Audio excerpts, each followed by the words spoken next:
Shabbat Shalom. This study today is a precarious one because we're talking about a leader in the Israeli community in Bible times. He doesn't do a good job. He's critiquing the leader Moses, and you might think, oh, is it not possible to ask the leader a question? Is any question wrong? And is criticism possible according to the Bible? And the answers are clearly yes, it's possible to have criticism toward a leader in the Bible. As a matter of fact, there is a beautiful example of the daughters of a man, Slovchad. You need to look it up because I'm not going to go into it right now, but they don't have brothers, and when their father passes away, the heritage is about to be lost, not received by his daughters, because of the law of Moses not providing for that. So those sisters go to leader Moses. They ask him about it. How can we do this? This is a wrong thing. They do it in a respectful way. He's totally open for this criticism, and he's solving the problem. So it's not that the Bible says don't talk to the leader in any kind of question way and with asking questions or something like that. No, it is the way we do it, and the manipulation that is not there, and the respect on a mutual basis is there that makes it totally possible. So that's what it's about today. It will be interesting to have this leader Korach. This is the name of the would-be leader who is critiquing a leader that is a leader. It will be interesting to have him in an interview with when Larry King was still around on CNN. And at the end of this study, I will I'll organize it that you hear this interview that could have been there had they lived in the same time frame. First, the text of today, the first one, Numbers 17, verse 1 through 5 from Numbers, and the greater context that it's part of. Let's go. But with the question, how do you know that leadership can be trusted, reliable? And when it's reliable, when it's not reliable, and when is criticism reliable? Because not only the leader should be viewed today, but also the one who is doing the criticism. We should also watch our dealing with each other from both sides. First text, there we go. The Lord spoke to Moshe. He said, "Speak to the children of Israel. Take of every one of them a rod, according to the house of their fathers. Of all their princes, according to the house of their fathers, 12 rods. Write every man's name upon their rod. You must write Aaron's name upon the rod of Levi, for there must be one rod for the head of the house of their fathers. You must put them in the tabernacle of the congregation before the testimony, where I will meet you, Moses. And it will be so that the man's rod whom I shall choose will blossom. I will make sure that the protests of the children of Israel will stop, as well as the protesting against you." This is part of the reading of the whole text of this week, but I'm going to talk more about this altercation between Moses with Korach, and what Korach did, what kind of a technique he used in order to corner Moses if he could. Torah is showing clearly that resistance against leadership in the way Korach did it is not very nice. It's not to be done. One of the sayings of Korach is, "We are all equal." Why would Moshe and Aaron could only be why could they only be the leaders of Israel? Every one of us could be leaders, as if that question is not a yes, receive a yes, but there is the interesting thing that it hasn't been that way. And there's also a question that cannot be answered, but it can be posed, and that is, why the questions, Korach? Do you only look at the outward things? It's only for the pleasure of the, if that's there in the leadership, or also the duties and all the burdens that come with leadership? Or are you forgetting about those? What are you after? What are you getting after? Position or serving? So this kind of equality that Korach is asking for is the thing we talk about. A leader is not more worth than, or not a higher person than someone else. It's more so that the leader has a gift in order to deal with destructive criticism, and in spite of that is able to view and pursue his goals, his purposes. It's the way in which Korach is expressing his criticism. Destruction without respect, false arguments, manipulation, rhetoric. So there is differences between people, yes, and don't forget there is also equality between people. I'll talk about that shortly, a little bit later on. First, Korach himself. Korach is a leader, you need to know, a man from the tribe Levi. Priestly is in his priestly genes. The priestly signature is in his genes, Levi genes, you could say. With Korach, this is expressing in his way of leadership. It came with him. It came out as manipulation and deception. There is a big group of people that he collected. That they came together, and they knock on the door of the tent of Moses, and they ask for his time. Busy man, Moses, but he was open and ready to answer questions by these women, the daughters of Slofchad. So why not Korach? But then misery.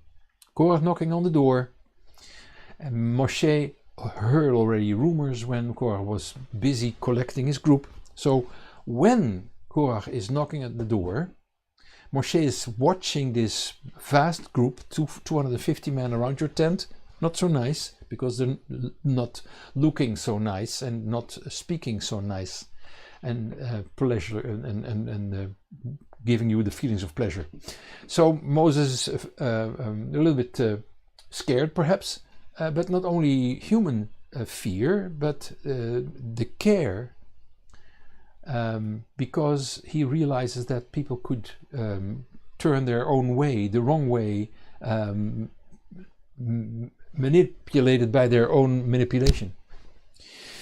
So on behalf of the group, Korach is speaking to Moses, and he's saying in Leviticus 16 verse 13, you can see it in the screen, Rav Lachem, which is Hebrew for something that there is debate about these two words, Rav Lachem, but it means something like you've got too much power. Could be different things. There is discussion about it. Whatever it means, this is criticism already. And then Korach continues. Rav Lachem, there is much at hand with you guys, and you have a lot of power, too much, because the whole congregation, the whole group of Israelites consists of people who are holy. We are all holy.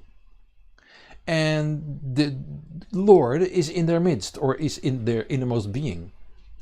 And why do you exalt yourselves above all of us, the congregation of God? Well, you need to realize these are not just some guys. They have titles, they have positions, heads of the congregation called for meetings to make decisions, big, bold decisions. Man of fame. And so Korach is saying these things, and I'll just try to dissect what he's saying. He starts out with saying, let it be enough for you, or something like, you have enough power, or too much power, whatever these first two words mean. Korach is talking on behalf of his dissident group, and I'm not saying dissident group because if ever someone goes to a leader, he's a dissident by default. That's not what I'm saying. I'm saying that in this situation, people have a special purpose. It's not an open conversation. They could have done this in a very much more relaxed manner. So Korach comes to Moses and he tells Moses what to do. And it looks like Korach is watching leadership and only responds to what he's watching, and what he's not seeing, what he cannot is what he cannot respond to. He can only look at the position, he can only look at the respect he would receive then, and Moses is receiving. So there might be jealousy there, but there might also be a special limited interest in only the pleasure and the appearance, not the burdens and the duties that come with the rejection and all the stuff and all the responsibility that comes with leadership. So this is what Korach is bringing to the tent where Moses is. The spiritual level that Moses had, by which he could see and hear and speak with God. You might wonder if Korah had that. And there's that difference then between people. The second thing he says is all of the congregation consists of holy people. So Korah is stating that everyone is holy and is froom, is very holy and dedicated. As if he's insinuating that Moses is saying that is not so. Moses is not saying that it is not so, but by bringing it like that, by portraying it like this, he is framing Moshe, and he is insinuating that Moses is watching down with arrogance on people. Korach, I think, is projecting his own way of thinking when he would be a leader in this power struggle with Moses, assuming that Moses would think and respond in terms of leadership like Korach does. It's possible that Korach is thinking that not everyone is holy. He's saying that, but perhaps he's not thinking it, and so he's not honest. For instance, in Korach's eyes, was Moses holy? Secondly, why did Korach not take the whole camp? Only 250 guys? Were they more holy than the rest of the people? When in contact with colleagues of mine in America, in Israel, is when I hear that there is a situation where there's criticism in ways of yelling and arguing, and there is the criticism that the leader is lacking interest and giving attention to the people of the congregation. And this is why we leave, they say. And it's like the remarks like Korach is making, that everyone is holy, but they don't get the approval and the recognition for that. So it's also a remark of equality without any study about it. How does Korach know that everyone is holy? Did he study it? Or was this a manipulative argument? The interesting situation is that people in the congregations of the colleagues that I talk with at times, the interesting thing is that the people with the criticism who are doing this in a nasty way and leave, hear that there are people staying in the congregation that don't agree with them about this neglect. And the person who left with the criticism then responds by saying that these guys are just stupid people who don't think and just follow because they didn't learn to think, and they just are people who just you can do anything with them, and they just have no resistance or no self-pride or anything. So it's very interesting how this respect of all these people quickly changes when the leader Korach, people like Korach, receive criticism toward their criticism. The third saying in his statements is, and the Lord is in their midst, or the Lord is in their innermost being. Same thing. This is an argument that people use when they don't have a high value of themselves, saying that the Lord is in our midst. I have the Spirit of God. Why would you say that? Why don't you show it? Because the Bible is, from beginning to end, is stating that if you have this Spirit, there should be fruit that is showing it. You cannot see the Spirit. You can see the fruit, the result of that presence in you. So, by saying we're all holy, there's also manipulation and an insinuation, putting words in Moses' mouth that Moses is not agreeing with that. Yes, they're all holy. So what? Does that mean that everybody could be leader and take up the duties and the resistance and all the responsibilities that go with that? So no, it's not the Spirit, it's the results, it's the action and not the words. So there is the thing, the Spirit of God, the Holy Spirit can be in someone, and that person can still make mistakes, can still do things that are not pleasable to God, which happens with Korach if he had this spirit. We don't know that. It's easier said than proven. It's interesting that the Spirit of God is more autonomous than Korach is thinking, and can also bring people into a congregation nowadays and always, but also remove people from that congregation. So this Spirit thing is not so proving the point that Korach is making, that Moses should not be in his leadership. In 1 Corinthians 12 verse 13, it's on the screen, you see this text where it says, "For in one Spirit we were all baptized into one body," where the word baptism is a spiritual term, whether Jews or non-Jews, Greeks, whether bond or free, and we're all given to drink into one Spirit.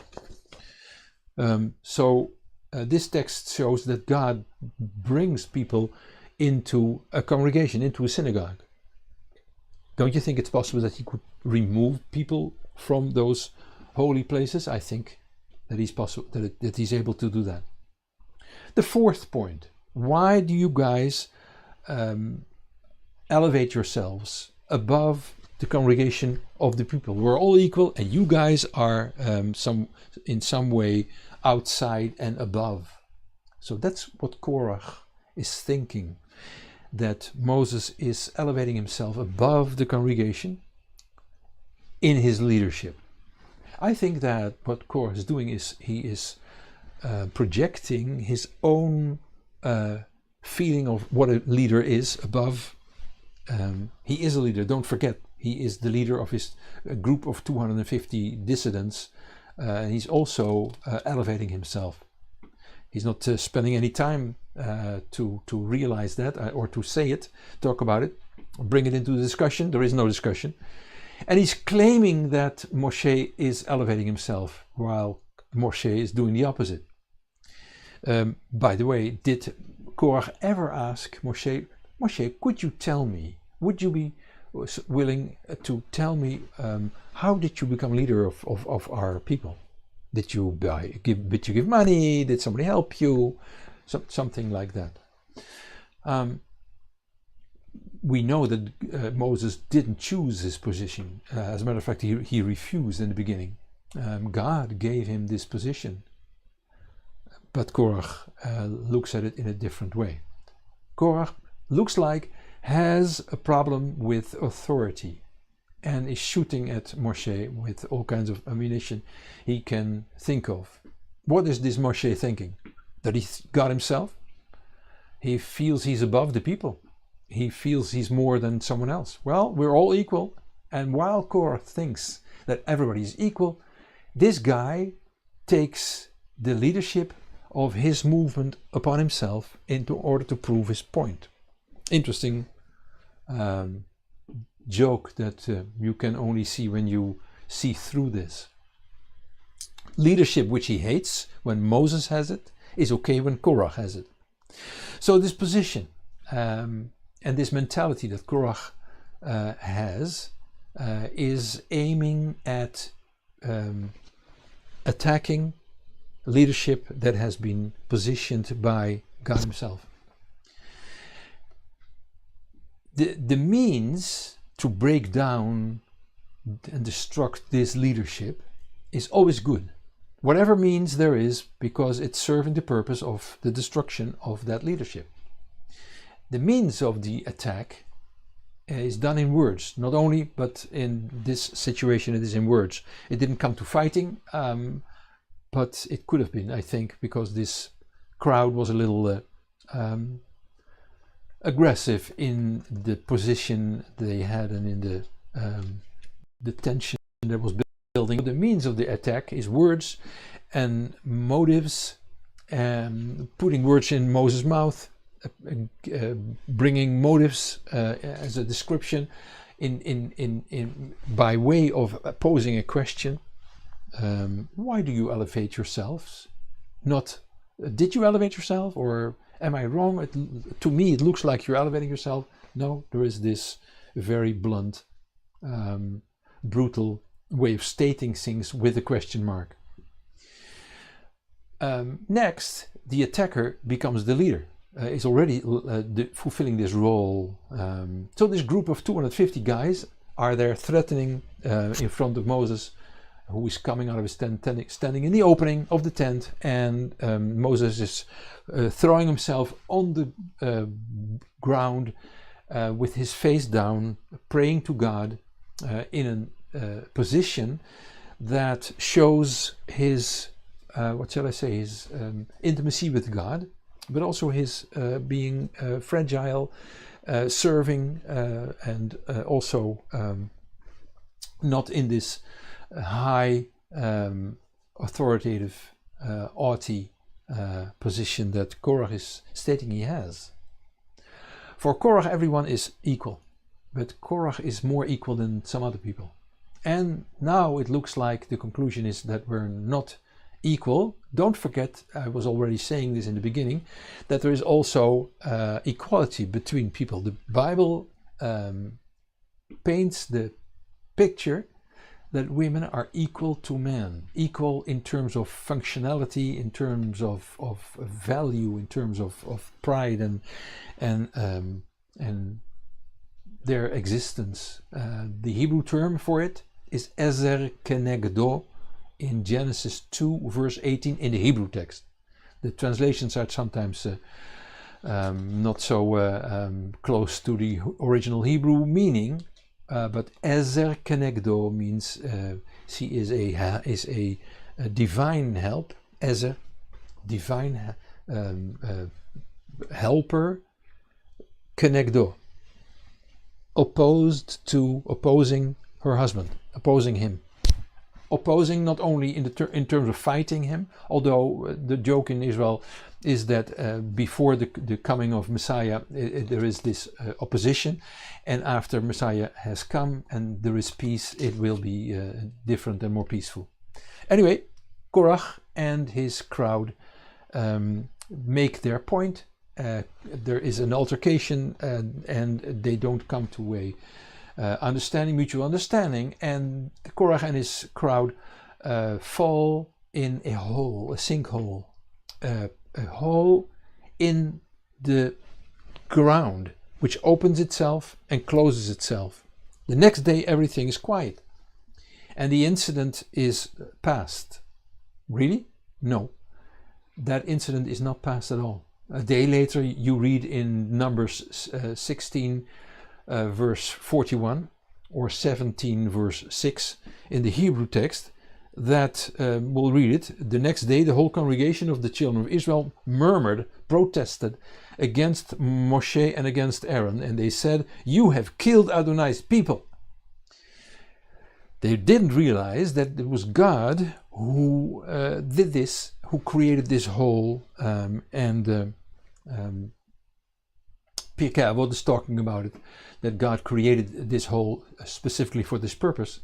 And so it's interesting how God is acting in this incident, and he's still doing it when there are things and people are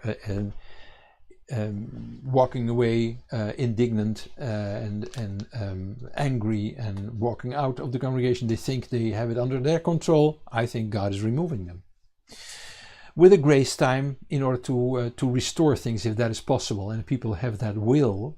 And that's what we read in the text in Numbers in the beginning with those 12 rods, where God is showing that one of them, in very interesting example, one of the rods is going to blossom, and showing who's the leader. And the whole situation then is cemented and is atoned for, is reconciled. So yes, there's this soft leadership of Moses, which is endorsed by God with these kinds of miracles and this supernatural way of acting and correcting. And soft leadership is also the style of Messiah Yeshua, who is executing power in his soft way of serving. And he's talking about in the New Testament text about power by oppressing people where the Gentiles live, and he doesn't want this to happen in Israel. But first, the text in the Haftarah in 1 Samuel 20, verse 18 through 23, and you'll see how leadership is done by Saul, the king, and David, the king to be. Let's read it. Jonathan said to David after King Saul had thrown a weapon against David, a spear toward him in order to kill him. David fled, and Jonathan says to David, "Tomorrow it's new moon, Rosh Chodesh. You will be missed because your seat will be empty, because we always have nice meals when it's new moon. On the third day you must surely come and go to the place where you hid yourselves when this started. And you must remain by the stone Ezel. I will shoot 3 arrows on its side, as thought I shot at a mark. Behold, I will send the boy, saying, go find the arrows.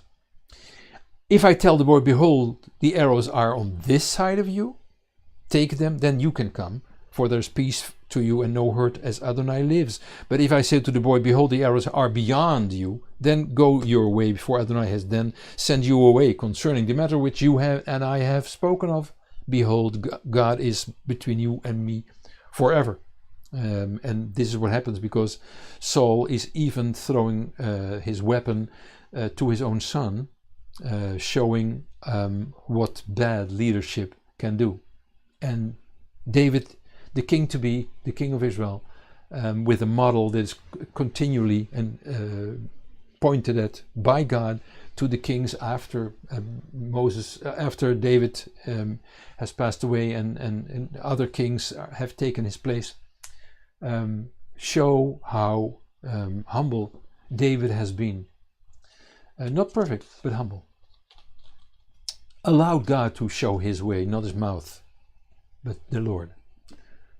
Let's go to the third text of today, Matthew 20, verse 20 through 28.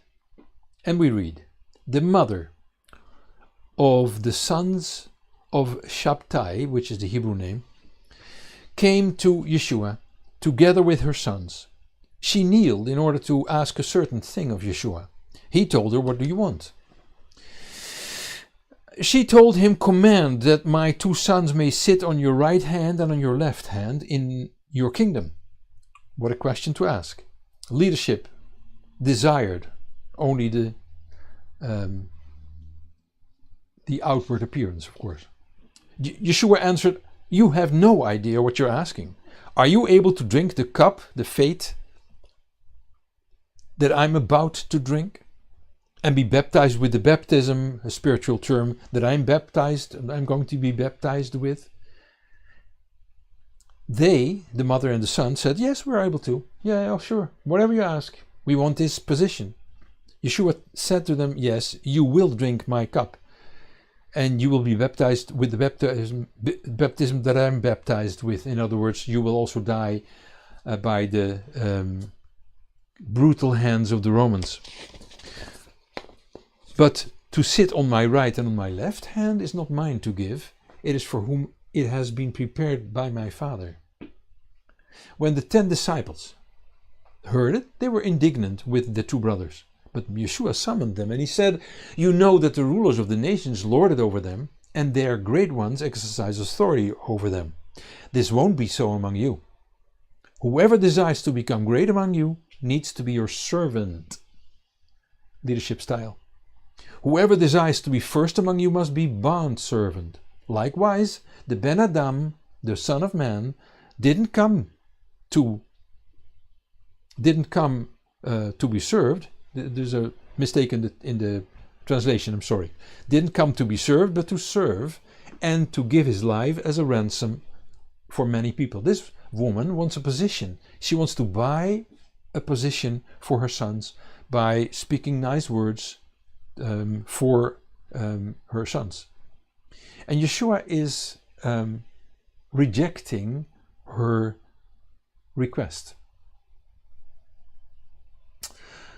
His leadership model is serving and, if need be, giving your life. And this is very interesting, because I talked also about this last week, I think, when I said that this leadership model is not only for a leader with a group like Moses with the people of Israel, but also for the small group of husband and wife, where in the Bible there are words about this leadership of the husband, which is translated in many families like the husband is the boss of the family, the head of the house.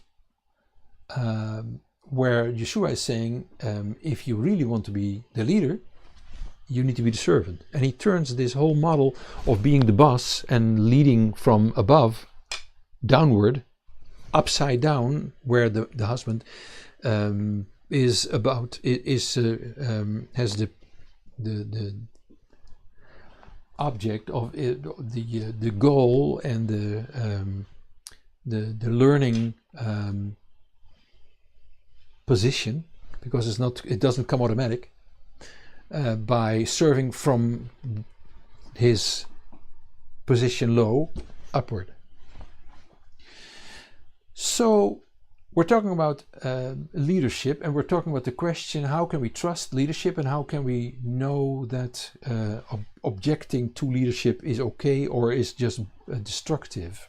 I'm about to give you some bullets, some factors that are building that picture of reliable spiritual leadership. And the first one is the willingness to serve. Yeshua talked about it, and this whole model that Moses is showing says it, willing to serve. We'll see the opposite, the negative, just in a moment. The second point is, if you have criticism, Mr. Leader, you need to have criticism on the subject, not regarding the person. It shouldn't be a personal attack. It should be a way of talking about the subject and the action taken that needs improvement. Talk about it in a upbuilding way. The third point is to have an open contact with God, an open contact with the Lord, where this leader is also open for correction by God and takes this correction, and you can hear him talk about that. And you can see that in his actions, not in his words, but in his actions, with healthy doubt for himself or herself. There are many leaders in the Bible that are who are women.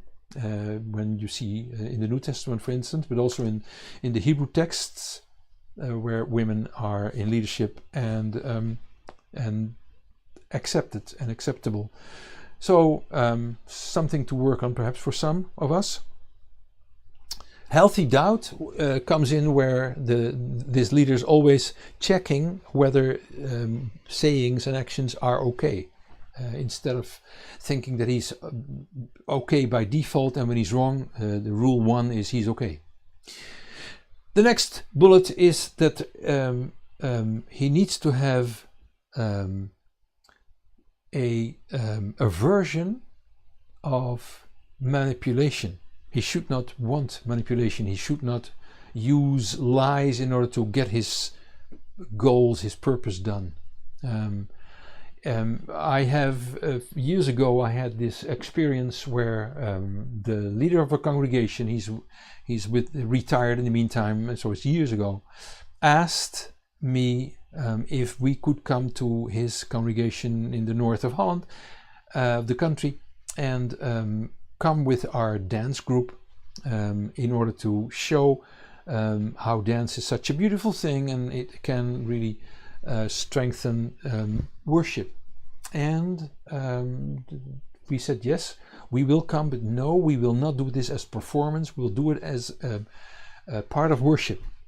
So we shouldn't be the center stage. We should be just somewhere on the side, because, okay, whatever we said, he said yes to it. We came to the evening and we saw that there was a special stage for the dance group. It was very clear that he broke his yes and his promises. So I went to him and I said, Mr. Leader, not in those words, but I told him that we had an agreement, and he said, yeah, whatever, we go with the flow.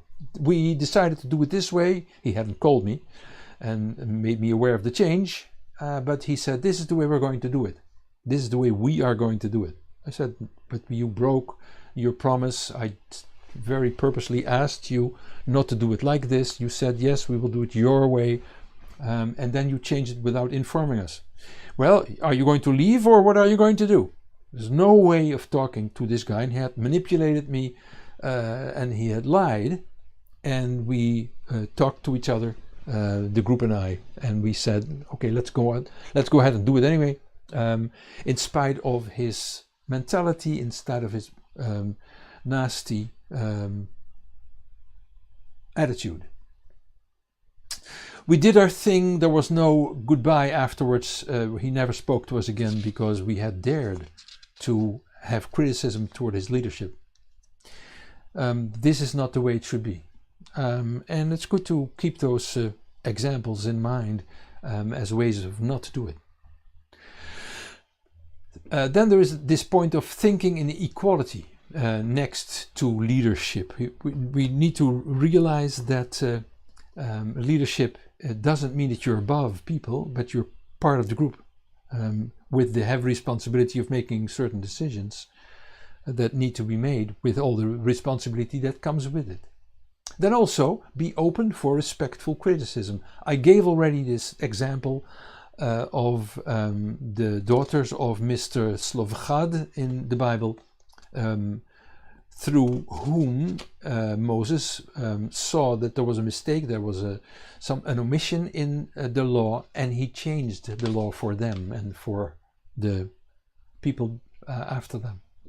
Very interesting situation. Respectful criticism, leadership should be open. We showed respectful criticism toward the leader in the north of our country. He was not open for it. Then the leader, a good leader, should have eye for destiny, especially long-term destiny, without his eye for his own interest, but long term, beyond his time, to a future where God is able to lead people, also if things go different than he had in mind. I for destiny. And a very interesting example is in Deuteronomy, the 5th book of the 5 of Moses, where God is telling him a long-term destiny, that Moses will be gathered with his fathers when he dies, and that his people will do foolish things. They will stand, a foolish group of people stand up and they will do foolish things.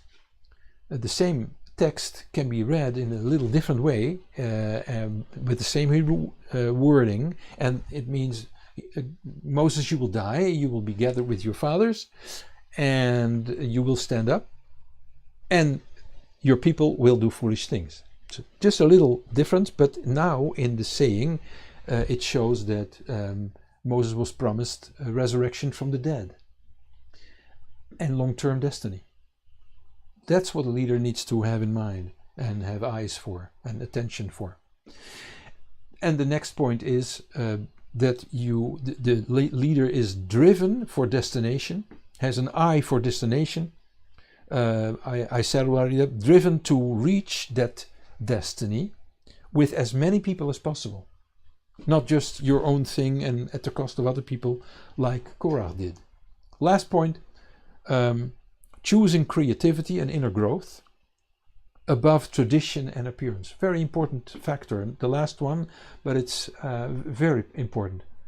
Last but not least, choosing for creativity, also in terms of the things the Bible is saying and asking or demanding, but it has to be done with creativity.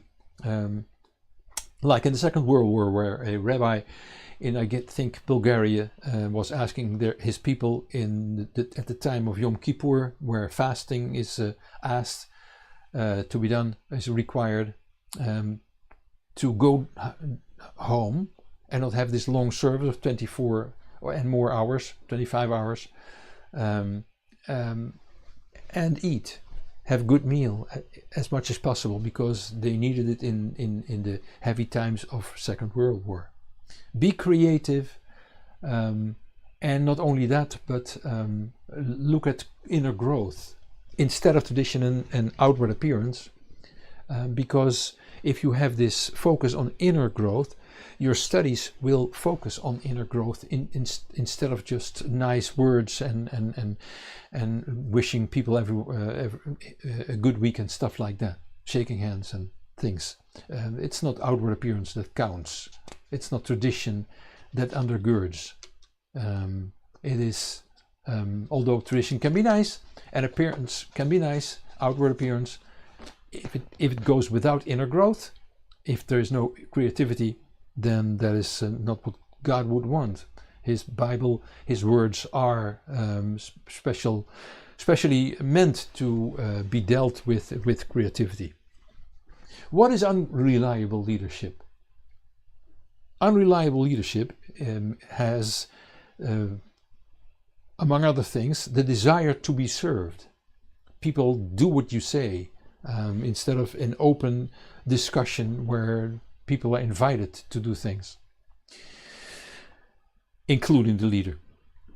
Criticism by leaders who are unreliable is ad hominem, is at the person, not the subject, not the functioning.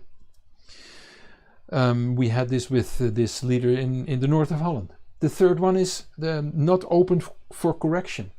The leader, the unreliable leader, not open for correction by people, not open for correction by God, with the firm conviction that God has chosen him or her as a leader.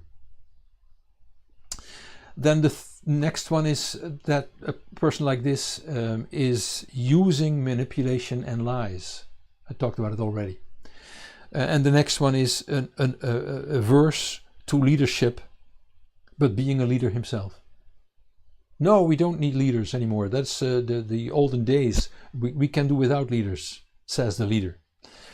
We heard this. There are examples of that in new congregations in Holland where this is like this. The mentality of condemnation and this disapproval of other people is also a characteristic of unreliable leaders. Condemnation, disapproval of others, divide and lead. An old Roman way of leadership role. Then when you have criticism toward the unreliable leader, he will take the criticism personally. And we just had some great examples in the American politics where this took place. There is also eye for destiny, but then short term instead of the long term, and with self-interest instead of the interest of the people. Choosing for tradition and outward appearance instead of creativity and inner growth. When can we look at criticism as reliable criticism instead of destructive criticism? Also, that I have some bullets that you can look at, and if you watch this stream again, you can see these bullets again. Reliable criticism should go without false arguments, like Korach did, without putting words in someone's mouth. If I come home and there is a hole in my window and there's a stone that I see, I don't go to my neighbor and ask him, why did you throw this stone through my window? That's not what I'm doing, because then I have a false argument and I put words or actions in his arms. I should say, wow, that's something. See this stone in my window. Did you see what happened? That's more open, of course. Reliable criticism should also go with respect for leadership. The person, the sucker who takes up leadership should have at least our respect and not be treated in a bad way. I say this with a joke. And the last point is, the fourth point is open for criticism. The reliable criticism is done by a person who is open for criticism toward his or her criticism. It is Yeshua says that you should be a servant and not a leader like the Gentiles do it. That's what Yeshua says in the Jewish New Testament. And this is how you can be holy. Korach says almost the same thing. You shouldn't be a leader, Moses, because we're all leaders and we're all holy. Things look the same, but they're not. It is spiritual discernment that we need in order to see through all this. It's not easy to deal with this subject in our lives. And then next, Korach will tell you how bad the leader is and how it will be totally different when his leadership of his movement will be accepted. Korach is closed for the voice of God, who would like for Korach to improve and be open for criticism, but Korach isn't. Korach can do it himself, he thinks. He doesn't need God for that. Korach needs power, and so he's destructive at the power that is there. But he's denying, of course, when you ask him, are you wanting power? Oh no, I don't want that. The Bible wants us to learn to deal with authority. It's not easy. It's even possible that you listen to this study, you think you're trying to defend your own authoritative position. And you cannot do that because all leaders are bad and are manipulative. Are they? Deal with it. Authority and dealing with authority is not an easy thing. This might be our biggest struggle in our faith, that we really accept the authority of God himself. Korach isn't able to deal with authority in a respectful way. He wasn't very creative in finding ways to have an open conversation with Moses. The person who is not able to deal with authority wants power. I say this again. The person who is not able to deal with authority is trying to have the power. I was talking about this interview with Larry King, CNN. When Korach became the leader of his movement, if he would have been interviewed by Larry King, what would he have said? I think he would have said that it was necessary. It was necessity that forced him to do what he was going to do.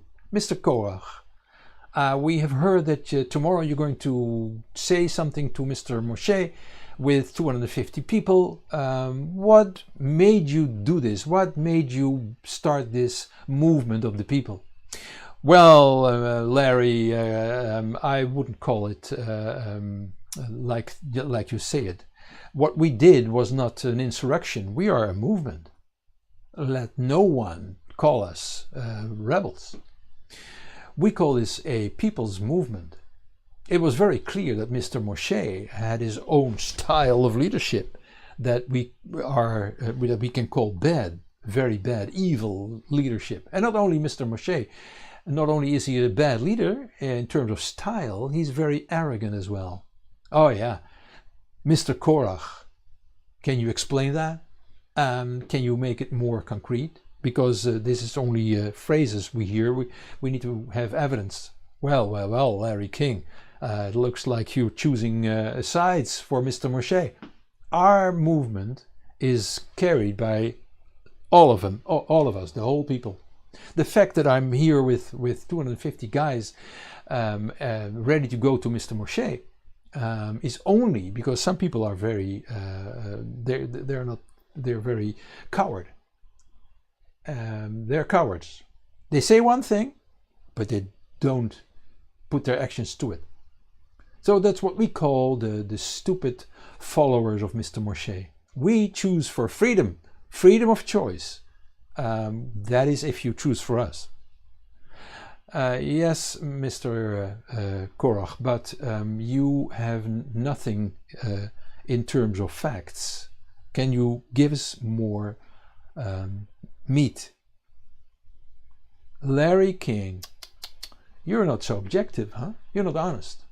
Our people's movement will, when we get the power, we will see who has this creepy position and attitude of listen to two sides and stuff like that, and have this weak leadership. We have enough of it. We think that people like Moshe should not have the right to speak because they bring division, deception. And watch out, Larry King. You might be the next one to not being allowed to speak anymore when we have the power. Well, anyway, having said that, I will now say what we more in facts is the thing that we have a grudge against Moses. He is stating that he receives his words from God, and so he has this leadership position from God. Well, anyone can state that.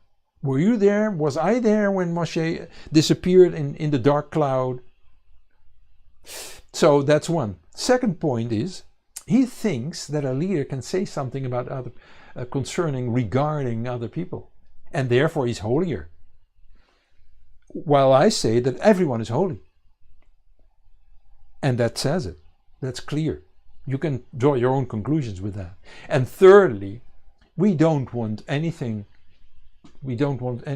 about this soft style of Moshe with which he is leader. He waits till there is a disaster and then he acts. He's always too late. We will show that what Israel needs is the hard and very clear hand of a leader with vision, not a leader with a so-called calling. We need a leader who looks forward, not one who is just cleaning up the mess that he created himself. A leader that shows to people how everything and anything needs to be done. More police in the streets, more army when we need them. Not one who just allows people the freedom to make their own decisions. We think that if we don't get our thing done to create a new, a stronger party, we will definitely start a new congregation instead of the people of Israel. And I will, you can just bury me if we don't get enough understanding and support for this. And I think that a new congregation and a new people of God, the Lord will support this. The Lord is allowing Mr. Moshe too much. He's allowing things. He's not able. This God of Moshe, he's not able. He's not willing. He's not doing anything against it. I think the Lord needs a little bit of help. Our assistance is good for God, and this is enough, Mr. King. We count on your support. If you know what I mean, thank you. End of interview. So what shall we do? I would like to quote a verse at the end of this study, and this is Isaiah 66 verse 2, which really supports this attitude that the whole Bible is asking of us, and it's on the screen as well. For all these things has my hand made, and so all these things came to be, says Adonai. But this is the man I will look at, that I will give attention to him who is poor and of a contrite spirit, and who trembles at my word. This text is so old-fashioned if you are of this powerful language that Mr. Korach was exerting. But C is asking of us. It's the old-fashioned attitude of being contrite of spirit, trembling at his word, and yet we can be powerful. And we can be followers of leaders. This is what God is doing. That is how he's building. I would ask of you to learn, to see if it's interesting for you, to learn to see and to watch spiritually and to listen spiritually, because these things are not easy. Dealing with authority is not easy. Seeing through manipulation and deception, it's not easy. And when you see it, what do?